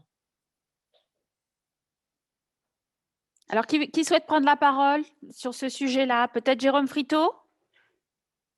Allô? M'entendez? Oui, je vous entends. De toute façon, tout ça, c'est un tout. C'est-à-dire que, évidemment, la question du télétravail va réinterroger la question de la présence sur site. Par rapport à votre question de tout à l'heure, je pense qu'il y a évidemment un besoin, et je rejoins tous mes collègues, il y a évidemment un besoin de retour sur site, mais ça ne signifie pas un rejet du télétravail. Je pense que les gens veulent les deux. Ils veulent conserver cette nouvelle modalité de travail, peut-être pas tous au même rythme. Peut-être pas tous toutes les semaines d'ailleurs. Et c'est pour ça que d'ailleurs dans la négociation que nous on mène, j'essaye de proposer deux modalités finalement, un télétravail régulier, mais aussi un télétravail plus ponctuel avec un volume de jours dans l'année, ce qui répond à certaines envies. La question qui va se poser, c'est évidemment la confrontation des besoins des collaborateurs avec les enjeux économiques de l'entreprise et des structures. Est-ce qu'il faut conserver les mêmes surfaces? Pour y faire quoi? Donc, évidemment, les questions qui vont se poser, c'est qu'est-ce qu'on fait demain à distance et qu'est-ce qu'on fait en présentiel? Ce qu'on a vécu de manière très forte, nous, au moment du déconfinement, c'est que les gens nous disaient « mais vous voulez qu'on revienne ?» Parce qu'à un moment donné, on avait quand même, malgré la progressivité, on avait imposé des retours sur site à 1 jour, 2 jours, puis 3 jours. Mais les gens disaient, mais vous nous faites faire exactement la même chose que chez nous. On a juste la perte de temps des transports en commun. Et donc, ça challengeait énormément les managers parce qu'on leur disait, mais ne faites pas faire à vos collaborateurs exactement la même chose que ce qu'ils font chez eux. Et ça, c'est une vraie difficulté et c'est là-dessus qu'il va falloir travailler et ça va conditionner la question, évidemment, des espaces de travail. Ça a été dit tout à l'heure, la créativité, c'est quelque chose qui est beaucoup plus difficile à animer à distance et à faciliter à distance qu'en présentiel. L'intelligence collective, c'est pareil, on arrive à faire des choses avec les outils collaboratifs. Mais ça n'a rien à voir avec la part d'informel qu'on arrive à générer en présentiel. Et cette part d'informel, elle est extrêmement précieuse. Aujourd'hui, une réunion, ça démarre à l'heure, alors beaucoup plus qu'avant. Ça démarre à l'heure, ça termine à l'heure, mais par contre, on ne discute plus effectivement au moment de se saluer, d'aller prendre un café ensemble, etc. Et donc, demain, les espaces de travail devront encore plus tenir compte de ça avec sans doute une vie qui ne se concentrera pas sur le bureau, le poste de travail. Il va falloir générer ça et évidemment, on ne va pas être naïf, ça va s'accompagner de réduction de surface. Ça ne veut pas dire qu'il faut développer de très grands open space comme ça a été fait dans les années 2000. Moi, j'y crois assez peu. Je pense que le confort est vraiment dégradé et pour le coup, ça inciterait encore plus les salariés à vouloir être encore plus à distance. Donc, si on veut créer du lien en présentiel, il va falloir créer des espaces propices à ça. Merci. Alors, justement, il y a une question. Quid des tiers-lieux? Quel est votre avis sur la question? Je rebondis là à l'intervention de Jérôme. Les tiers-lieux, ils s'envisagent de deux manières. Effectivement, il y a la question des espaces de networking éventuellement inter-entreprises, qui est une question, à mon avis, qui se pose fortement là, en période de crise, parce qu'on se dit si les gens tournent sur un même poste de travail en période de circulation de virus, c'est quand même pas évident. Donc pour le moment, c'est un peu cette réflexion-là, elle est un tout petit peu entre parenthèses parce qu'elle générerait, à mon avis, beaucoup de stress. Mais il faut qu'à un moment donné, on arrive à sortir aussi de notre réflexion conditionnée par la crise et essayer de se projeter dans un monde de demain. Il est évident que dans pas mal d'écosystèmes, on aurait un intérêt à créer des tiers-lieux qui créent des émulations inter-direction, inter-entreprise, etc. Et puis après, il y a tout ce qui se passe à l'intérieur de l'entreprise où on peut créer des tiers-lieux au sein même de l'entreprise. Jusqu'ici, ça avait été fait. Moi, j'ai vu pas mal de structures où c'était fait, mais étonnamment, moi, à chaque fois que je visitais des très jolis sites, et je ne citerai pas les entreprises, je voyais les tiers-lieux, en tout cas les lieux de convivialité, toujours vides.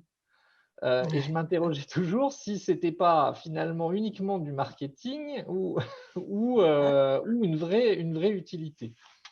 Donc, ça, évidemment, ça engage aussi toutes les questions managériales associées. Merci beaucoup. Est-ce qu'il y aurait encore une question dans la salle? Peut-être donner la parole à Sandra, qui vient de nous partager à l'instant sur l'espace de discussion donc des chiffres très intéressants. 6% des salariés ne souhaiteraient plus faire de travail. Il y a une autre étude, Néo, qui dit que 25% visiblement le rejettent, que 50% sont hybrides. Sont pour l'hybride, pardon. Sandra, peut-être commenter. Oui, je partageais juste pour répondre à la précédente question quelques informations, puisqu'on a mené une enquête sur la façon dont les collaborateurs avaient vécu le télétravail en l'occurrence, et on se rend compte que ça n'est pas aussi unanime que cela, effectivement, et qu'on a beaucoup de collaborateurs, en tout cas, qui ont vécu cette période avec beaucoup d'anxiété, une grande souffrance psychologique, un isolement, et effectivement, selon que l'on fait du télétravail dans une maison de campagne ou dans sa salle de bain, parce que les enfants sont dans la pièce d'à côté et qu'on n'a pas de pièce pour faire du télétravail, voilà, l'histoire n'est pas la même.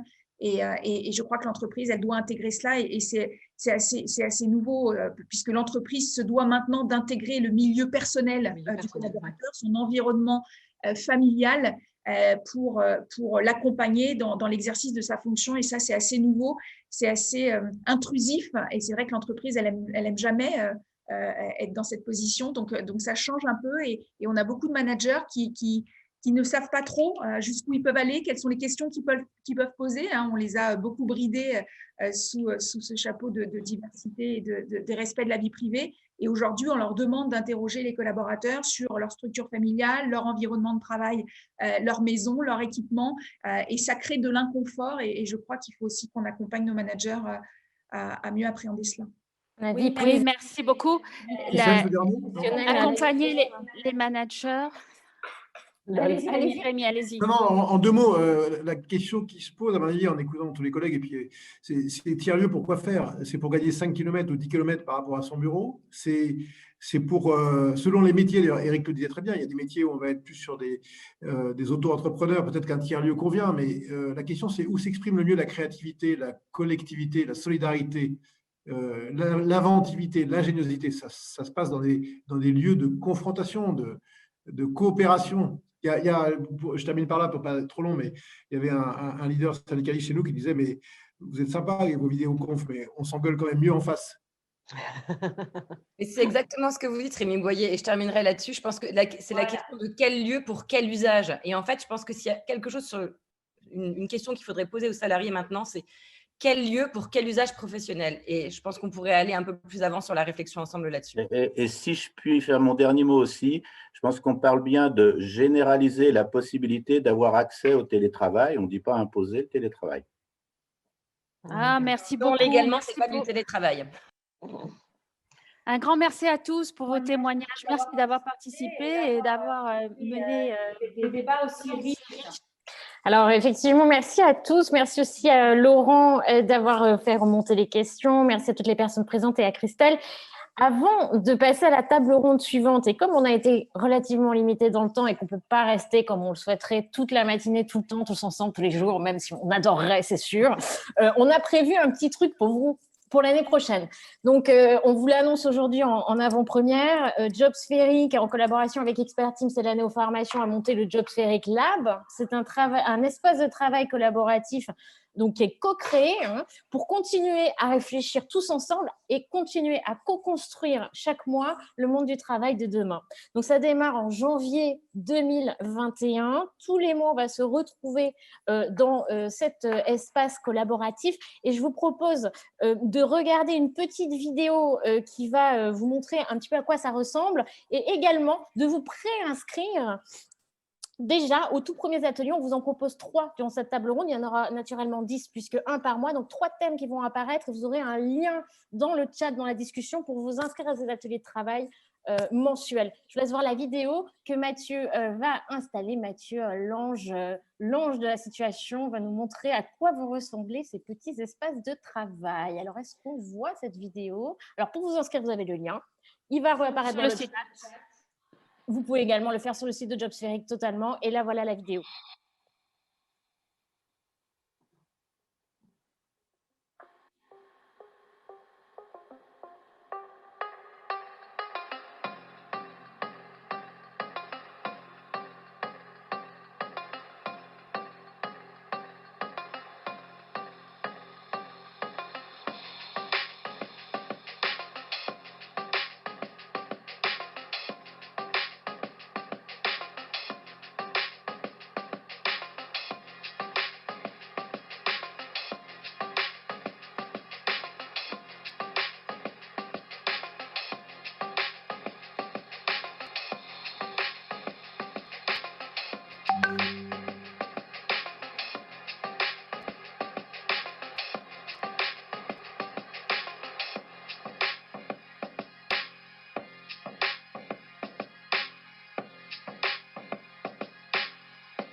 Merci Mathieu pour cette petite présentation du Lab Jobspheric et des ateliers de travail. Donc, les premiers ateliers que nous vous proposons, les thématiques se sont sûrement affichées à l'écran tout à l'heure. Il s'agit des 3 thématiques suivantes. L'ingénierie de l'innovation RH pour optimiser le travail digital. On a inventé un mot à cette occasion, physique et digital. S'appuyer sur le digital pour renforcer le lien social. Trouver le bon équilibre en matière de télétravail. Vous pouvez d'ores et déjà vous inscrire en cliquant dans le lien qui apparaît dans la discussion. Et en cliquant dans le lien qui apparaît dans la discussion, vous pouvez choisir un ou plusieurs ateliers, en fait, il n'y a pas de limite, sachant que les places seront limitées, mais on vous en parlera plus tard, et vous serez de toute façon recontacté très prochainement avec un calendrier, des options de travail, des groupes qu'on est en train de constituer comme des petites fourmis. Donc, j'espère que le lien s'est bien affiché dans le chat et que vous avez cliqué dedans pour vous inscrire à ces prochaines sessions. Je vous remercie beaucoup à tous d'avoir suivi cette première table ronde.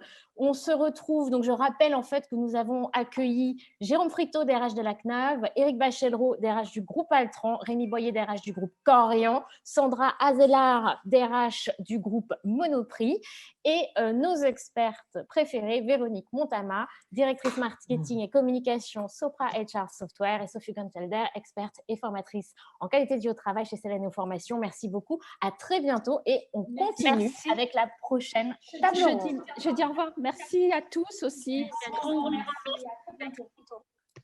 Et on se retrouve sur la deuxième table ronde. Nous, on reste. Mais vous pouvez rester. Oui, ils peuvent rester.